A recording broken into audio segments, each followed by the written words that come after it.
to another edition of 805 Sports Talk, and today we have a very special episode. It's National Signing Day around the country, and especially in the Central Coast. We have a number of stellar athletes signing, and the big news in the Santa Maria Valley was at St. Joseph High School as two football players, Fenton Will and C.J. Cole, signed their national letters of intent to play football at Cal Poly.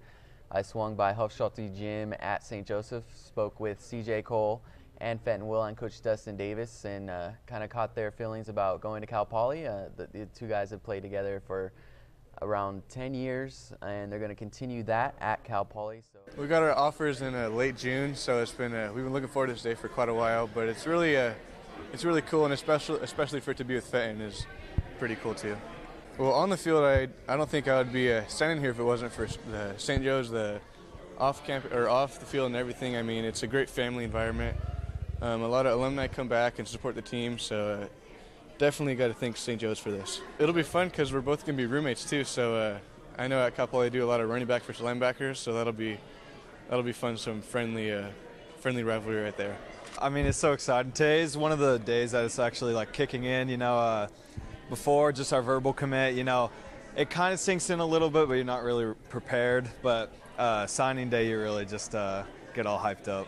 We always dreamed about playing at the next level after high school, but we never could have imagined playing together at the same college, locally too. It's just the greatest feeling.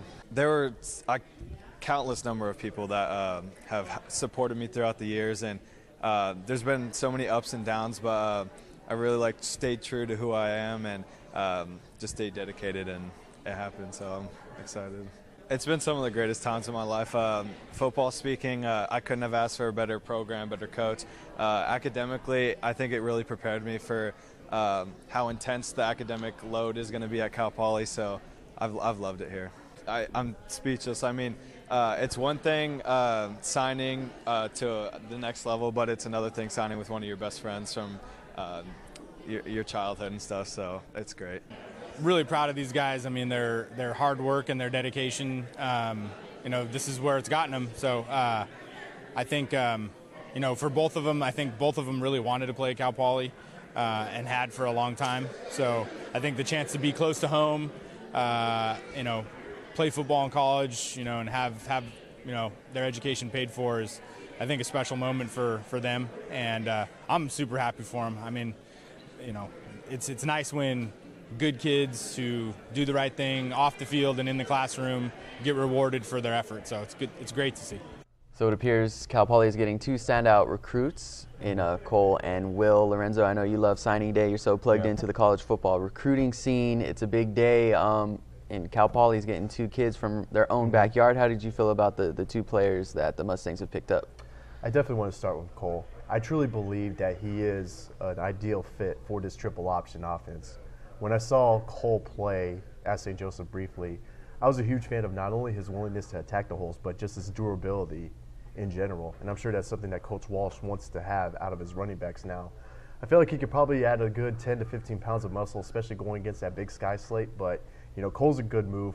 Fenton Will, I mean, I'm kind of perplexed that a lot of Mountain West schools didn't take a harder look at this kid. Granted, it might have been a size thing, but, he's a heady player, cerebral player. I mean, knows where the football is, knows when to attack it. So these are two guys who can clearly bring an aggressive attitude to the Mustangs. And football gets so much attention on National Signing Day, but I know you swung out to Los Olivos and saw two Dunn School soccer players sign. How did that go? It was a thrill for Dunn. I mean, there was well over at least 100 different people, from students, soccer teammates, and faculty members as well. And, kind of a historic sight. Granted, I know Dunn's kind of used to seeing soccer kids move on to the Division I level, obviously Abu recently, but it's probably been the first time in school history that they've seen two kids go on to the next level. You got Rodney Michael going on to UC Santa Barbara, Peter Cardbo going on to Boston University. And the thing that I love the most about these young men is that they don't forget where they come from. They grew up in Sierra Leone, and not only that, they've had this unique journey of just coming over to Dunn, small campus, not familiar with everybody, but just right away just started meshing, started clicking, really loves enjoying the game of soccer, and just really picked up on the speed aspect of it. And they're looking forward to just checking out the sights and sounds of D1 now. one tidbit I want to pass along, Carbo actually nearly considered going to UC Santa Barbara. They could have been college teammates. Wow.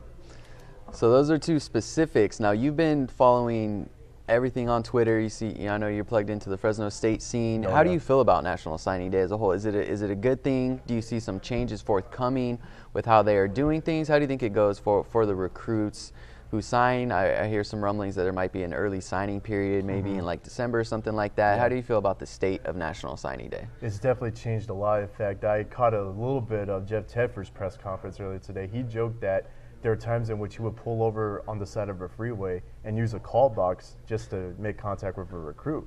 But now you have the cell phones, you have Twitter, you have Facebook, you have Instagram, all that now. I'm definitely on board with the early signing day period because you do run into this on occasion. You have the kids who make an early verbal commit, but then they back out. But then there's sometimes this aspect where a kid will commit to a school, there's a coaching change, and all of a sudden the college no longer has that scholarship available. So, yeah, it is kind of a blessing and a curse when it comes to National Signing Day. But, for a lot of kids, particularly in this region, you really don't hear too many kids move on to a four-year level school. I mean, we've had some hidden treasures, as we like to call them. I mean, Napoleon Kaufman, we've had Levon Coleman, Mark Brunell, most recently Will and Cole. St. Ynez with Matt Mosbar, possibly Gabe Pendergrass next year. So there's that aspect right there. Yeah, and I think it's interesting looking at next year's class is going to be a big one. You mentioned Gabe Pendergrass. I would expect him to draw some of that interest. I know Fresno State's kind of looking at him, and I know Toa Tawa will also be definitely going the 4-year route. So I think next year definitely kind of is shaking up to be a very interesting year for football signees in the area. I also want to add, Lompoc's probably going to have the banner day heading into next year. Obviously, Toa is already stacking the offers. We'll probably end up with maybe as many as his brother Anu, maybe as many as Vi. But you can't also forget Shamar Savage, had a really, really productive junior year. Dallas Canley is a guy Andrew Jones is high on, truly believes he could play maybe at the FCS, maybe even a Mountain West school as a cornerback. And then I also want to throw in one more name out in St. Joseph. I think Mason Bealey has a chance. Or actually, I take that back. Nate Guzman. He had a really, really productive year as a slot receiver for the Knights. Maybe he keeps that D1 train going. Yeah, you mentioned Mason Bealey, and I really like the way he plays.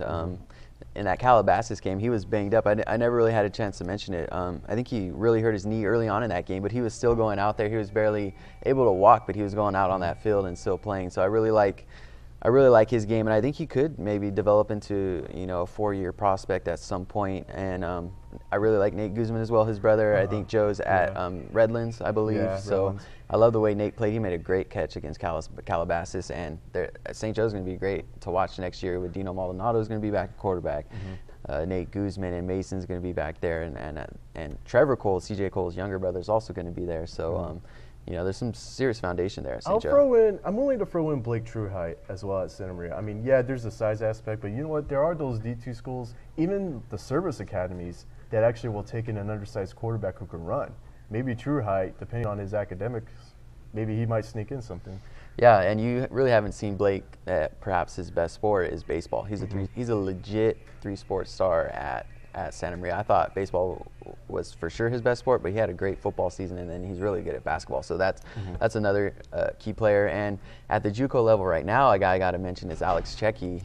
He had a great freshman year at Hancock, and then if he wants it, he's kind of undersized, but I think if he starts getting some recognition, he keeps going the way he did during his freshman year at Hancock, he can really turn into a D1 possibly, or maybe FCS level prospect. Well, maybe our alma mater. They're stocking up on the JUCO kids, and I've seen Chechi before at Arroyo Grande, and I felt he was a Swiss Army knife type, and with Fresno State's new defense, with that scheme just calling for more versatility, maybe they could look into Checky a little bit more. Yeah, and to kind of sum things up, so Cal Poly gets CJ Cole and Fenton Will. I think those are two great kids, and just a note, covering them the last 3 years at the varsity level, they're really awesome kids, fun to interview. So I think Cal Poly really picked up two great kids. Elijah Cooks, former St. Joseph football player, has signed with Nevada. He's at Atascadero, so he signed earlier today. I think his sister Mariah Cooks was at the signing, so congrats to Elijah Cooks. And one guy we kind of haven't mentioned too much is Connor Regan, the former Rigetti quarterback who played at Ventura College. He's accepted a position or to play at Northern Colorado. So congratulations to Connor Regan. He's a quarterback. He started, I think, 2 years at Rigetti, and he really played well and did some things at Ventura, and now he's got a chance to play at Northern Colorado. So that's pretty much signing day. I'm sure we'll have a big signing day show next year. It's going to be interesting to watch. But Kenny, you had a big weekend covering the Central Coast Girls Wrestling Association Championships, and there's some playoff chases heating up on the high school level. Yes. Congratulations to the Cabrillo boys basketball team. They've clinched a tie for yet another league championship, and there are still 3 games in the regular season left. Congratulations also to Rigetti's girls basketball team. That group has already locked up a playoff spot, and there are still 4 games left in that team's regular season. This Saturday will be the CIF Southern Section Northern Regional Girls Wrestling Tournament. Once again, Pioneer Valley will be hosting it. This will be the 4th year in existence. Pioneer Valley has hosted every time. Pioneer Valley has also won it every time. Once again, Kevin Elak has put together a very deep squad. Napomo is coming fast on them. Pioneer Valley beat them by only 23 points to win the Central Coast Girls Wrestling Association last week. I'm really impressed with how girls wrestling has grown. I think it's grown at least as fast as any sport in the area. Should be a lot of fun. There will be a lot of wrestlers, a lot of very good wrestlers from our coverage area out there, including one from the Lompoc Valley, Leslie Hernandez. She won the championship at 101 pounds. So that will be an interesting day Saturday of wrestling, I think. You mentioned the girls wrestling. I got to give a shout out to the boys wrestling side. We saw Rigetti last week, and then at Rigetti on Saturday, Josh Rodriguez and Luke Wilson both wrestled there. Josh is now a senior at North Dakota State. You know, he had a technical fall win in his second match, and that was just a lot of fun to see. He's a real dominant force. He's probably one of the most underrated athletes in the area. When we talk about great athletes, we haven't mentioned Josh Rodriguez enough, and he's dominating. I think he's ranked 3rd in the nation now at 125 pounds. You know, he wrestled in front of his home crowd basically at Rigetti High School. That's where he went to high school at, and that gym was electric, seeing him just dominate a Cal Poly wrestler. And Luke Wilson's finally healthy and wrestling at Cal Poly, so that was good to see. 2 former Rigetti high wrestlers now at the college level got to wrestle inside their old high school gym. Elliot, you've been going to the Roundtable, you know, the last couple of weeks, and this last Monday was a special Roundtable. Brad Memberto, who worked with us, I worked with him I think 5 years. He's always our guy who covered the Roundtable, and you know, he's kind of a beloved figure in these parts, and he stopped by the Roundtable on Monday before he's moving to Arizona. Yeah, he retired a couple of years ago, and has been living here actually right around the corner from me for a long time. I've known Brad for more than 16 years, so has Kenny. We go way back with him, and so he decided that he was going to move to Mesa, Arizona to be closer to family, and it was his last appearance at the Roundtable. He wanted to say goodbye to everybody, and everybody there wanted to say goodbye to him, and it was a very emotional afternoon. Coaches, kids, all took some time at the microphone to say how much they appreciated all the hard work he did, as we do too, and how much they're going to miss him, and said to come back. And the kids, the coaches, the athletic directors, universally he was loved and respected by all the people here that attend the Roundtable regularly, the Roundtable officials, President Joni Gray, the Secretary Yvonne Beeley, all the different people that were there, and you know, over the years he's covered high schools, he's covered Hancock, he's been a broadcaster, he's done a whole lot, and he's touched a lot of lives, and I tell you, it was very emotional, and it really wasn't a dry eye in the house. So it was a fond farewell, and then as is typical Brad, he and his brother Greg headed off to Mesa, Arizona. They made sure to stop at Bob's Big Boy along the way, his favorite deli in Los Angeles along the way. I mean, they planned the whole trip around his favorite restaurants, but he's now in Mesa, Arizona, and of course we wish him well. And, you know, he's not going to be completely out of the sports scene. He's already made plans to go to the Dodgers spring training and to see Danny Duffy at Kansas City's spring training, because they're not far from where he's going to be living. So it was a great time and a great send-off for a guy that had really poured his heart and soul into the local youth sports scene, and for the 7 or so years that he was here, to the Roundtable, among his other responsibilities covering Lompoc and Cabrillo and the Lompoc Valley, as well as Hancock and whatever else we needed him to do. So it was a great day, but he's retired and he's going to go live in the sun of Arizona, and everybody's going to miss him. So it was a great day. And then one other thing I was going to bring up is the Amgen Tour of California is coming back to California once again, and they will make a stop along the Central Coast, although not specifically in Santa Maria. They will be close. The tour kicks off on Sunday, May 14th in Sacramento. Excuse me, then on Monday they go to Modesto. Then Tuesday, May 16th, stage 3, they'll be here on the Central Coast. They're going to start a 116-mile run in Pismo Beach. They're going to head south and loop back north. So they're going to go through Guadalupe, Orchid, then back up to Nipomo, Arroyo Grande, San Luis Obispo before they end the day in Morro Bay. Then they're going to drive on down to Santa Barbara for stage 4, and from there they're going to race that day from Santa Barbara to Santa Clarita, and eventually the race is going to end after 7 stages on Saturday, May 20th in Pasadena. So the Tour of California is coming. You'll be hearing more and more about it from us here at Times and Lompoc Record.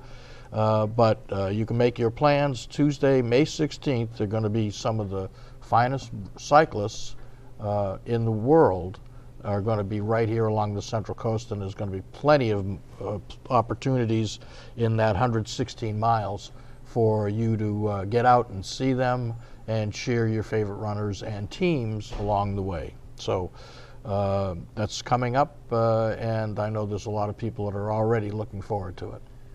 Yeah, and getting back to Brad and him moving to Arizona, Kenny, I know you worked with him for quite a while too. How would you kind of sum up your time working with Brad?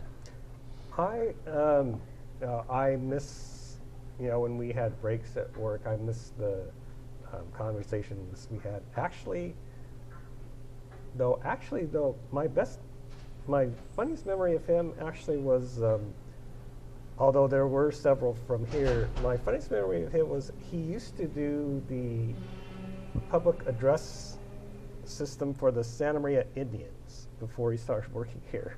And the general manager there, before he passed away, was also very beloved.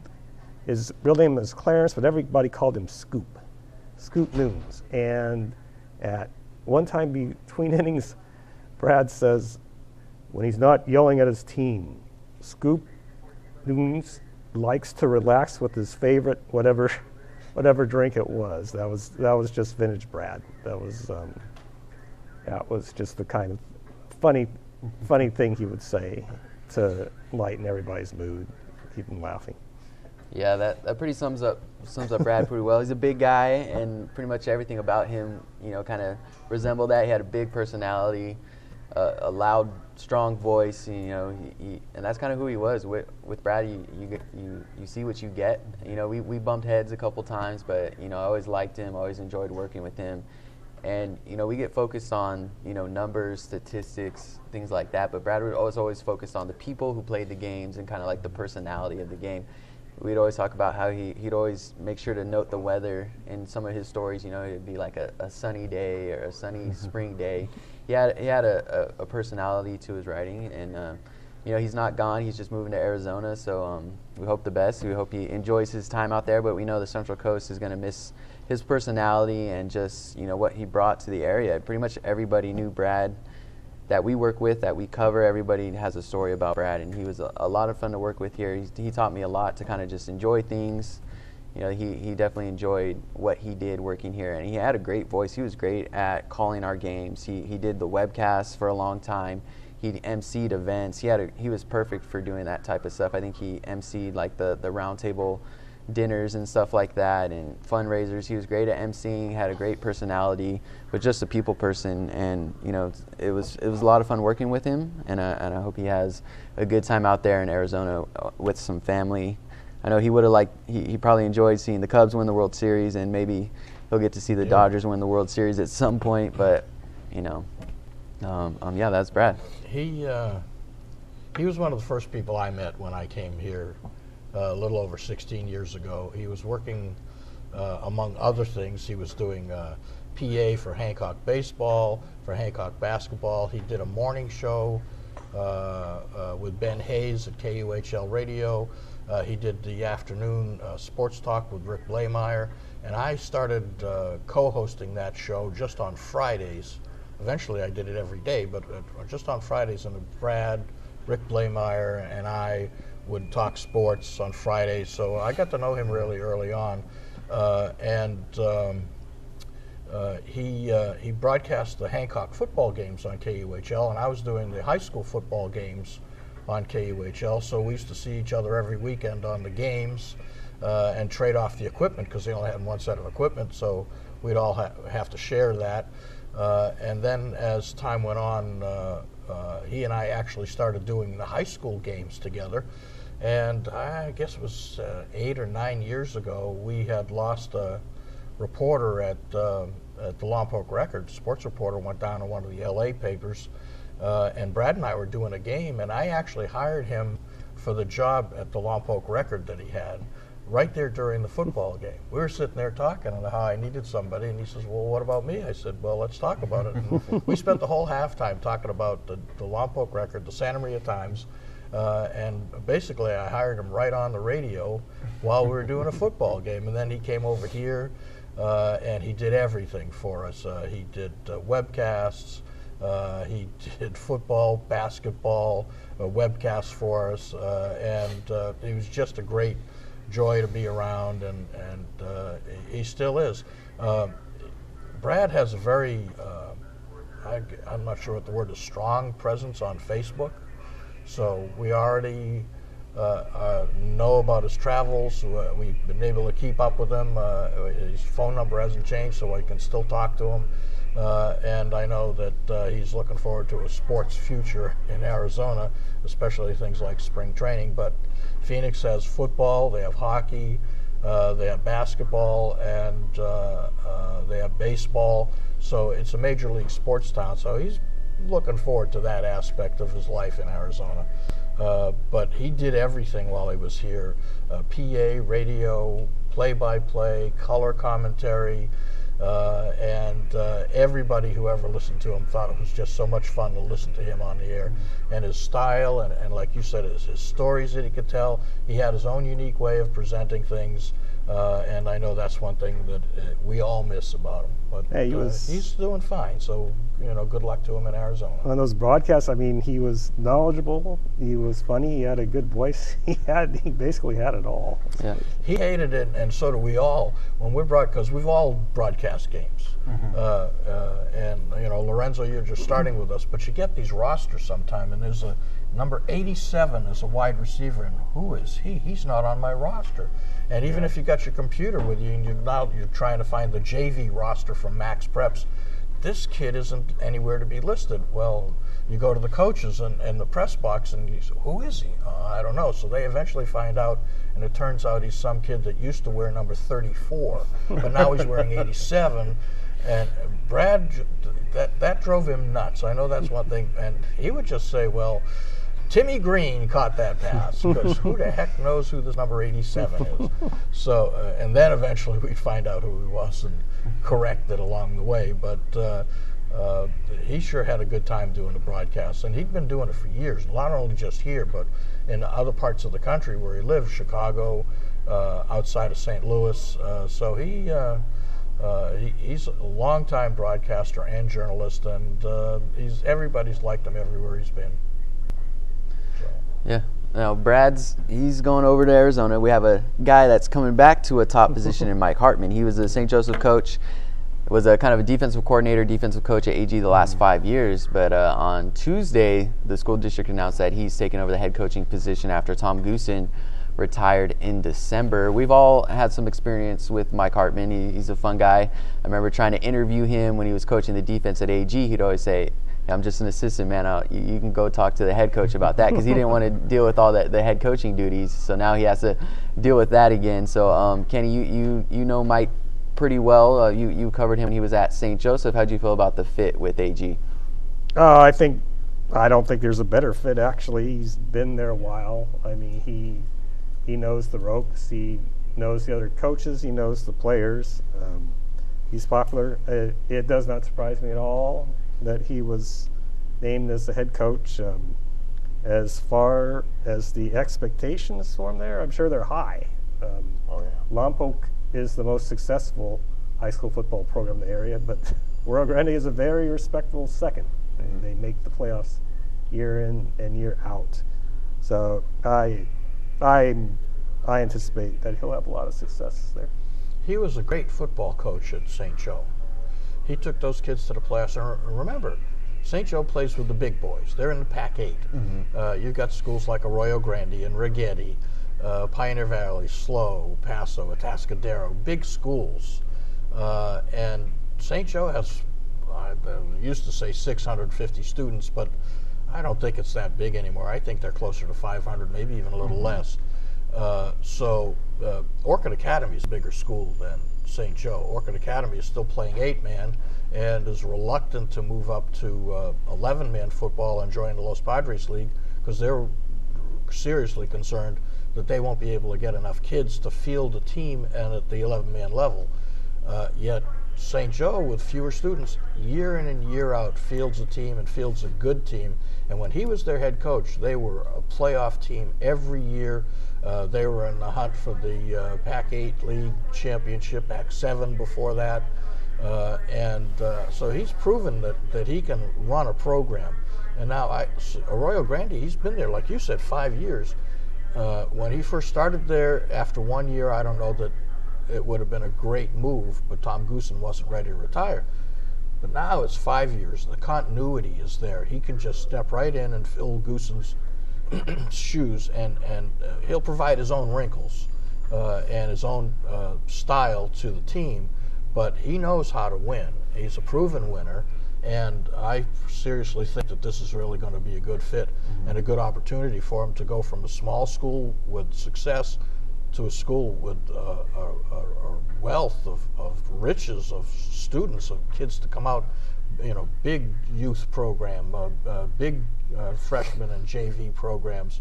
So he's got lots more kids from which to choose, and I think he's going to make the most of that, and they're just going to continue to roll. And I think one of the things he's going to do is see if he can point to, let's knock off Lompoc, their nemesis. It's a non-league game. They open the season with one of their toughest games of the year, and that's how they measure themselves, how they're going to stack up for the year. And if they're close, they know they're good.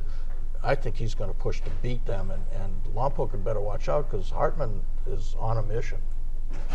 Yeah, Lorenzo, how do you feel about it? Do you think Hartman can take this program up another notch, or would the goal would be to maintain what Goosen's built? Because I think they've been 21-4, something like that, the last 2 years, 8-0 in the Pac-5 league. Do you think they can go up another level, or do you think Hartman should just try to, keep things steady? Oh no, here's the thing that you also have to bring up. He's coming into a situation where Arroyo Grande is now going to get used to the Fresno-Bakersfield slate. They're making that transition to the central section. So right away, I'm sure Hartman knows that, he's there to win 8 games or more. He's there to make a league run. He's there to challenge guys like Liberty, or teams like Liberty, like Bakersfield, like Edison, like Bullard. But one of the things, and you guys hit the mark as well, Hartman already knows the expectations at Arroyo Grande. He's been there long enough. He knows the players, he knows the community, He already has the continuity there. So I think this is a very, very valuable move for Rio Grande, and I mean it's an ideal fit. All right, that's all we got for today. Happy National Signing Day. Thank you guys for tuning in. Be sure to tune in Friday night for our webcast. We'll be at Rigetti High School as the Warriors host the Knights in a big Pac-8 League boys basketball game. Be sure to tune into that and check out the Santa Maria Times every morning.